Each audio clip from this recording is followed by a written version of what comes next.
Gérald, est-ce que copier-coller, c'est plagier? Alors, la question du plagiat, en effet, est une question centrale, tant pour les étudiants que pour les enseignants. Plagier, qu'est-ce que c'est?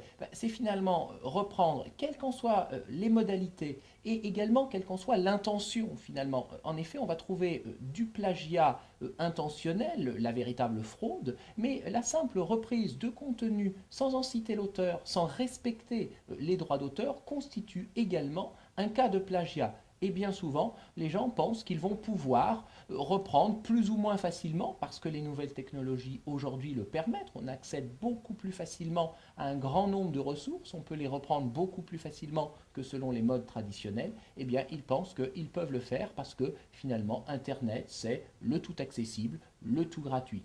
Pourtant, restent les droits d'auteur et bien souvent les enseignants sont très au fait, même si ce n'est pas techniquement qu'ils connaissent véritablement les mécanismes des droits d'auteur, ils ont cette volonté de protéger ce qu'ils ont produit, de également le valoriser, et ça va avec, et c'est une problématique donc assez importante aujourd'hui, centrale, pour permettre le développement du e-learning en général.